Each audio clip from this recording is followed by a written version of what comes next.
अस्सलाम वालेकुम। चंद ही खबरों और तजियात के साथ जहांगीर खटक आपकी खिदमत में हाजिर है।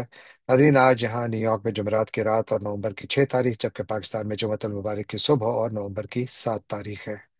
नाज़रीन, आज जिक्र करेंगे 27वीं आईनी तरमीम के हवाले से बहुत ज़्यादा खबरें हैं, बाज़गश्त है हर तरफ। मुसवदा तो मुकम्मल तौर पर अभी तक सामने नहीं आया, लेकिन उस पर थोड़ा बात करेंगे। साथ ही पाक अफगान मुज़ाकरात इस्तांबुल में शुरू हैं और इत्तलात यह है कि पाकिस्तान और अफगानिस्तान की सरहद पर फिर फायरिंग का वाक़या हुआ है। जबकि खैबर पख्तूनख्वा के वज़ीर आला सुहेल आफरीदी को 5वीं मरतबा जेल हुक्काम ने इमरान खान से मुलाकात की इजाज़त नहीं दी। याद रखिए कि इसकी इजाज़त इस्लामाबाद हाई कोर्ट पहले दे चुका है।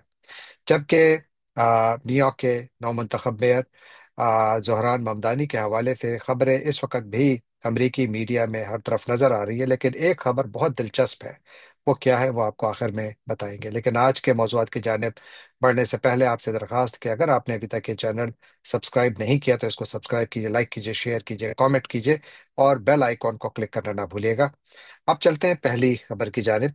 नादरीन, ये 15 मई 2006 का वाकया है। लंदन शहर था जहां पर के उस वक़्त की दो पाकिस्तान के बड़े लीडरान यानी बेनज़ीर भुट्टो और नवाज शरीफ के दरमियान चार्टर ऑफ डेमोक्रेसी के नाम से एक मुसवदे पर दस्तखत किए गए, एक एग्रीमेंट पर दस्तखत किए गए, जिसकी कई शिकें थी, लेकिन उसमें 3 शिकें बहुत अहम थी। इसमें एक शिक तो ये थी कि जो अहम ओहदों पर अपॉइंटमेंट्स थी, जिनमें के governors, services chiefs, chairman joint chiefs of staff committee, इनकी जो तकर्रुरी है, उसका इख्तियार एक मरतबा फिर प्राइम मिनिस्टर को एज चीफ एग्जेक्टिव वापस दिया गया। जबकि एक और ये भी था कि जो फेडरल कॉन्स्टिट्यूशनल कोर्ट है, ये बनाया जाएगा और इसका मकसद ये होगा कि जो कॉन्स्टिट्यूशनल मसाइल हैं कि उनका एक अदालती हल निकाला जा सके। और तीसरा उसका नुक्ता यह था कि नेशनल फाइनेंस कमीशन को बिल्कुल ख़त्म कर दिया जाए और ये इख्तियारात मुकम्मल तौर पर सूबों को दिए जाए। ये उसमें उस वक्त एग्रीमेंट हुआ था, इस पर दस्तखत हुए थे। और फिर उसके बाद आज बेनज़ीर भुट्टो के साहबजादे बिलावल जरदारी ने आज एक प्रेस कॉन्फ्रेंस की, जिसके बाद जिसमें उनका कहना था कि पीपल्स पार्टी की जो मजलिस आमला है, जो उनकी सेंट्रल एग्जेक्टिव कमेटी है, वहाँ पर जो आने वाली 27वीं आईनी तरमीम है, उस पर बातचीत की गई। और वहाँ पर उन्होंने एक चीज़ पर इत्तेफाक किया कि अगर फौज से मुताल्लिक आर्टिकल 243 में कोई भी तब्दीली की जाती है तो जो पीपल्स पार्टी है वो इसके लिए तैयार है, वो इसके लिए इसकी तायद करेगी। लेकिन जो नेशनल फाइनेंस कमीशन के हवाले से फार्मूले में तब्दीली की तजावीज़ है, वो तमाम पीपल्स पार्टी ने मुस्तरद कर दी।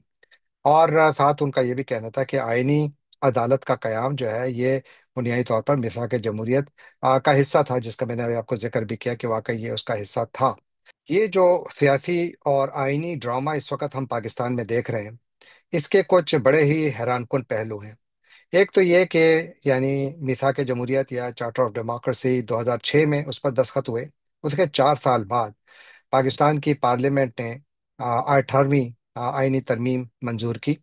और इस आईनी तरमीम को पाकिस्तान के आइन का हिस्सा उस वक़्त बनाया गया जब उस वक़्त के सदर आसिफ अली जरदारी ने इस पर दस्तखत किए। और इसके तहत आपने देखा कि खैबर पख्तूनख्वा को नाम मिला। वहाँ पर काफ़ी सारी कॉन्स्टिट्यूशनल चेंजेस लाई गई, जिसमें कि सूबों के इख्तियारात बढ़ाए गए, उनकी जो खुद मुख्तारी थी उसको उसमें इजाफा किया गया। ये जो 18वीं तरमीम थी, इसने बुनियादी तौर पर पार्लियामेंट्री डेमोक्रेसी को पाकिस्तान में बाकायदा दोबारा रिस्टोर किया, क्योंकि इसने सदारती इख्तियारात को कम किया और सूबों को ज़्यादा इख्तियारात दिए। अब वही जरदारी एक मरतबा फिर तकरीबन 15 साल बाद एक ऐसी आईनी तरमीम जो कि शायद मंजूर हो जाए पाकिस्तानी पार्लियामान से, उसको कानून का दर्जा देते देने के लिए खुद इस पर दस्तखत करे, जिसकी मुखालफत बुनियादी तौर पर उसकी कई शिकों की मुखालफत उनकी पार्टी ने खुद की थी।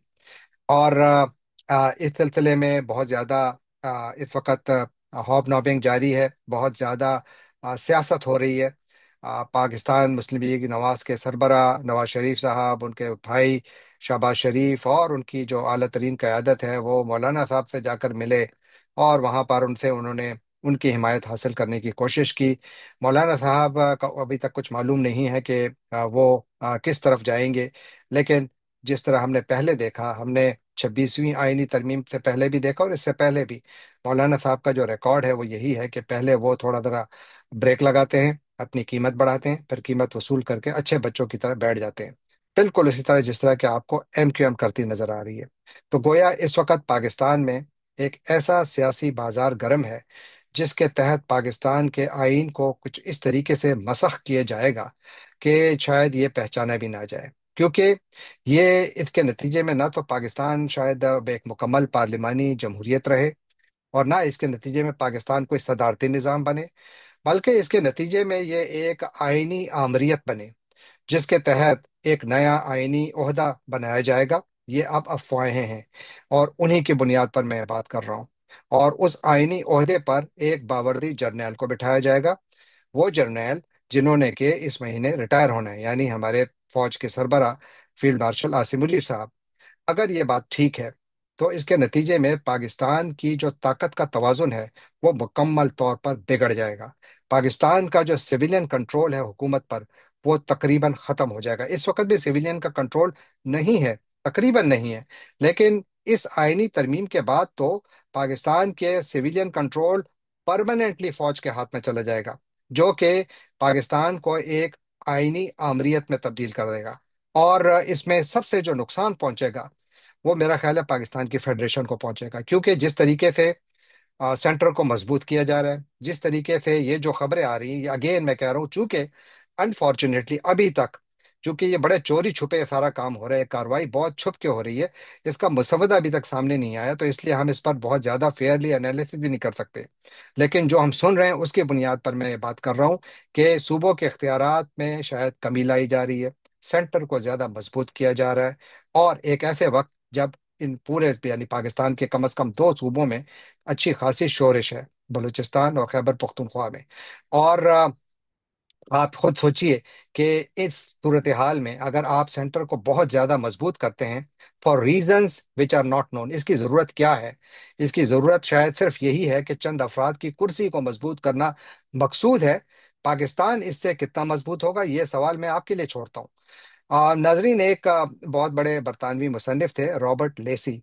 उन्होंने एक मरतबा कहा था और ये बिल्कुल ठीक बात थी कि always in life carry this motto with you, यानी हमेशा अपने साथ ये बात यानी बांध के रख लें कि when you lose your money, अगर आप अपना पैसा लूज करें, यू लूज नथिंग, आप कुछ भी नहीं गंवाते। When you lose your health, अगर आप अपनी सेहत को गंवाते हैं या आपकी सेहत खराब होती है, यू लूज समथिंग, तो आपको कुछ नुकसान होता है। When you lose your character, you lose everything. लेकिन जब आप अपना किरदार गंवा बैठते हैं तो आप सब कुछ गंवा बैठते हैं। ये जो पाकिस्तानी सियासतदान जो कि 2006 में पाकिस्तानी कौम को एक ख्वाब दिखा रहे थे, फिर 2010 में उस ख्वाब की तकमील के लिए इन्होंने एक बहुत बड़ा काम भी किया, यकीनन इसमें उनको उस वक्त क्रेडिट भी दिया जाना चाहिए। लेकिन शायद ये उस वक्त उसमें सिंसियर नहीं थे, बल्कि उस वक्त इनको इसकी वजह से वोट मिले थे।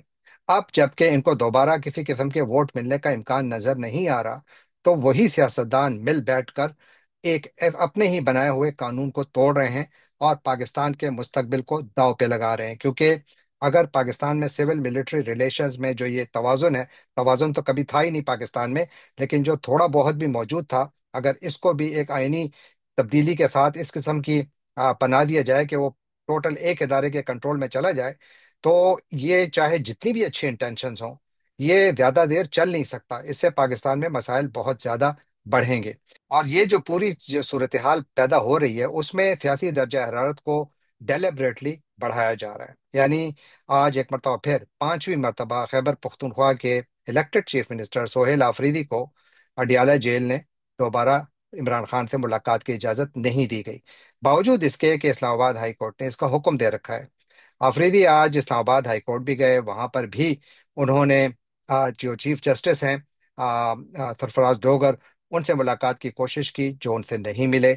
और फिर साथ ऐसी खबरें भी आई कि आफरीदी को गिरफ्तार करने के लिए भी पुलिस पहुंच गई। क्यों? बड़ा सवाल है। आफरीदी के खिलाफ एक स्मीयर कैंपेन शुरू हो चुकी है। ये उस वक्त शुरू हुई थी जब पाकिस्तान के DGISPR खुद जब पेशावर पहुंचे और वहां पर उन्होंने एक इंतहाई सियासी प्रेस कॉन्फ्रेंस की। उसके बाद एक पहले थोड़ा पीछे हट गए जब जवाब यहाँ से सख्त आया, उसके बाद आप पीछे हटकर یہ ایسے طریقے سے ایک پروپیگنڈا کیمپین شروع کر رہے ہیں کہ جس میں کچھ نہیں کر رہے، سیاسی درجہ حرارت زیادہ کر رہے ہیں، بڑھا رہے ہیں.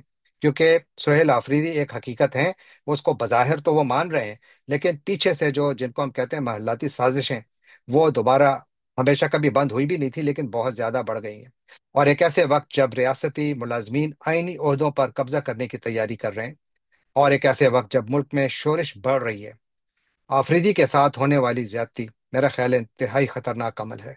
یہ پاکستان کی فیڈریشن کو نقصان پہنچائے گا، یہ پاکستان کو مضبوط نہیں کرے گا.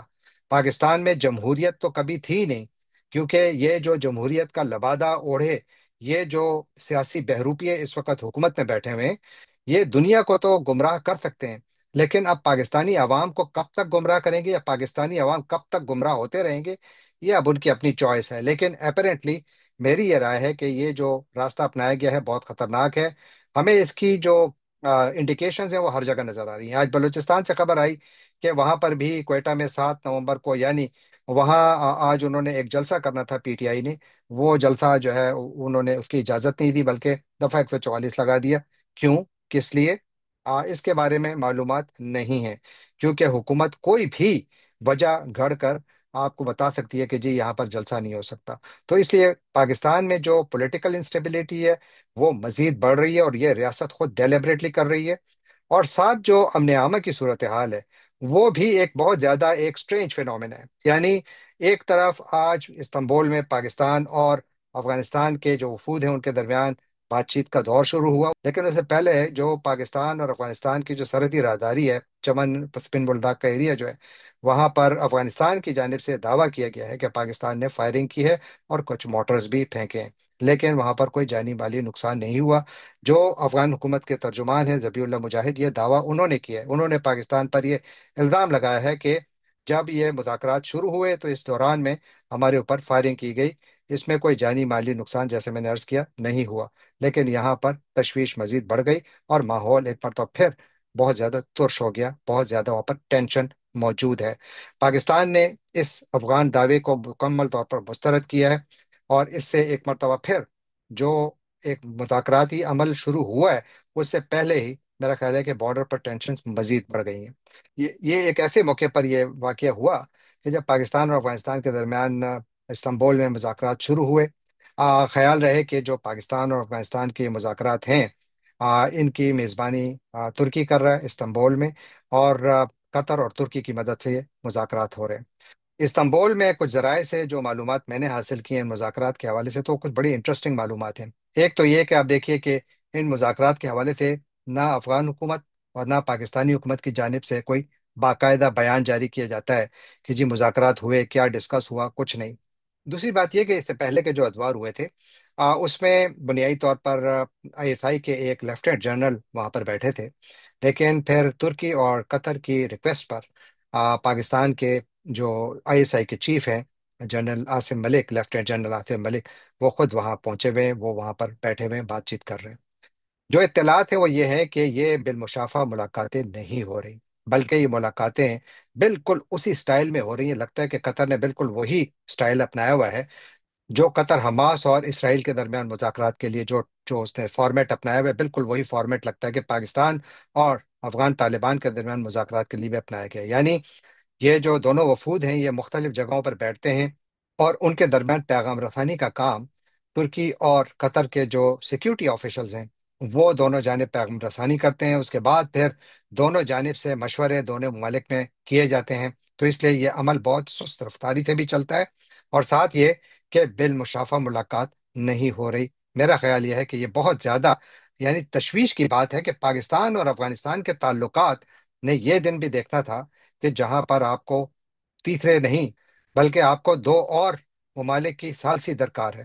یہ بہت زیادہ یعنی میرا خیال ہے کہ یہ پاکستانی ڈپلومیسی کی بھی بہت بڑی ناکامی ہے، اور افغانستان کی جو طالبان کی حکومت کی ڈپلومیسی ہے یہ اس کی بھی ناکامی ہے.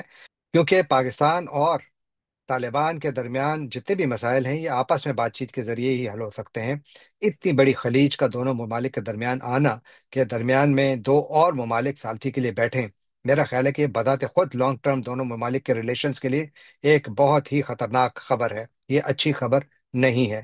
دونوں ممالک کو टेम्परेचर को नीचे लाना होगा, और ये कि ताल्लुकात को नॉर्मलाइज करने के लिए बड़े इकदामात उठाने होंगे दोनों जानिब से। अगर नहीं उठाए जाएंगे तो यहाँ पर मामला बिगड़ते रहेंगे, और इसके सबसे बड़े विक्टिम्स जो हैं वो दोनों ममालिक के अवाम होंगे, स्पेशली वो लोग जो कि इन ये जो ट्राइबल रीजन्स हैं दोनों जानिब वहाँ रहते हैं, उनकी जिंदगियां हमेशा के लिए बहुत ज़्यादा डिस्टर्ब होंगी। तो हम उम्मीद करते हैं कि ये मुज़ाकरात कामयाब होंगे, और उम्मीद है कि इस इन मुज़ाकरात में जो दोनों ममालिक के दरमियान सीज फायर हुई है उसको एक परमानेंट सीज फायर, और यहाँ पर टेररिस्ट के जो नकलो हमल है उसको रोकने के लिए एक मॉनिटरिंग का अच्छा मैकेनिज्म बनाया जाएगा, और इस पर अमल दरामद भी होगा। इसकी उम्मीद जो है हम सबको रखनी चाहिए। अब आखिर में चलते हैं आखिरी खबर की जानिब, और बड़ी इंटरेस्टिंग खबर है। जब न्यूयॉर्क के नौमंतखब मेयर जोहरान ममदानी ने इलेक्शन जीता 4 नवंबर को, तो उसके बाद यहाँ पर एक अखबार छपता है, न्यूयॉर्क पोस्ट, जो बुनियादी तौर पर रिपब्लिकन लीनिंग है, कंजर्वेटिव अखबार है। ये डेमोक्रेट्स का मुखालिफ अखबार है। वहाँ पर उन्होंने अखबार के फ्रंट पेज पर एक तस्वीर छापी जोहरान ममदानी की, जिसकी हेडलाइन थी कि on your marks get set जो, यानी आप कार्ल मार्क्स के हामी हैं और अब उसके लिए तैयार हो जाएं, क्योंकि जोहरान आ रहा है। बुनियादी तौर पर यह उनका यानी पैगाम था। इस तस्वीर में देखा जा सकता है कि एक तो रेड एप्पल लिखा गया है, और रेड को उल्टे अल्फाज में लिखा गया है क्योंकि रशियन लैंग्वेज में ऐसे ही लिखा जाता है। और रेड को फिर रेड कलर भी दिया गया है, जो कि अगेन कम्युनिज्म का निशान है, और फिर साथ वो दरांती भी दिखाई गई है। तो गोया ये जाहिर करने की कोशिश की गई कि न्यूयॉर्क पर एक कम्युनिस्ट आ चुका है। जब ये अखबार छपा तो न्यूयॉर्क के जो जितने भी अखबार जो बेचने वाले लोग हैं, अखबार फरोश हैं, उनका कहना है कि ये अखबार विद इन पहले घंटे में ही ये सारा बिक चुका था, शहर में बिक चुका था। और यहाँ पर ऐसा हाल हुआ कि ब्रुकलिन के इलाके में अखबार की मांग इतनी बढ़ गई कि अखबार की कापियां लोग हासिल करने के लिए घंटे तक इंतजार करते रहे, ताकि कापियां अपने हासिल कर सके। लेकिन जब वो अंदर उनका नंबर आया, कापियां खत्म हो चुकी थी। और कई दुकानों पर बोर्ड लगा दिए गए कि स्टॉक खत्म हो गया है। तो उन्होंने लिखा कि नो एनवाई पोस्ट, कि अब हमारे पास मजीद न्यूयॉर्क पोस्ट नहीं है। उसके बाद फिर जिन लोगों ने वो अखबार खरीदे तो उन्होंने उसको ऑनलाइन बेचना शुरू कर दिया, और उसकी जो सबसे ज्यादा कीमत लगाई गई और जिसपे वो बिका, वो $355 फी कॉपी थी। याद रखिए कि न्यूयॉर्क पोस्ट की आम कॉपी जो है वो $1 से $1.5 में बिकती है, जबकि ये अखबार की कॉपी $355 तक बिकी। और अभी भी शायद इंटरनेट पे कहीं ना कहीं ये बिक रही है, क्योंकि ममदानी के जो सपोर्टर्स हैं वो इसको बेसिकली बहुत ज्यादा इसको सेलिब्रेट कर रहे हैं कि ममदानी ने इतना बड़ा डेंट डाला हुआ है अमेरिकी सिस्टम में कि यहाँ पर अखबारात में इस किस्म की खबरें आना शुरू हो गई हैं। और ये कि ये न्यूयॉर्क में सियासत की एक बहुत बड़ी तब्दीली का इशारा भी है। तो अमेरिका में सियासत पे ममदानी का जो असर है, मेरा ख्याल है वो आना शुरू हो गया है। सदर ट्रंप का मैंने जिस तरह आपको कल अर्ज किया था कि उनका रिएक्शन आया है, और वो कोई ज्यादा गुस्से में भी नहीं थे। उन्होंने कहा कि उनको ममदानी को चाहिए था कि वो मेरे लिए ज्यादा नाइस होते, क्योंकि उनको तो मुझसे पैसे चाहिए होंगे, और वो पैसे उनको फिर मिलना मुश्किल हो जाएंगे। उन्होंने ये नहीं कहा कि मुकम्मल तौर पर बंद कर दूंगा, जैसा कि मैंने अपने 4 नवंबर के ब्लॉग में अर्ज किया था कि सदर ट्रंप मुकम्मल तौर पर पैसे बंद नहीं करेंगे। लेकिन बहरहाल अमेरिका में एक बहुत ज्यादा दिलचस्प सियासत शुरू हो चुकी है। देखते हैं ममदानी किस किस्म की हुकूमत बनाते हैं, और क्या वो अपने वादों पर, जो वादे उन्होंने न्यूयॉर्क के शहरियों से किए हैं, वो डिलीवर कर पाते हैं कि नहीं। ये तो आने वाले दिनों में मालूम होगा। जाने से पहले आपसे एक बार फिर दरखास्त कि आप हमारे चैनल को सब्सक्राइब कीजिए, लाइक कीजिए, शेयर कीजिए, कमेंट कीजिए, और बेल आइकॉन को क्लिक करना ना भूलिएगा। आपका बहुत बहुत शुक्रिया।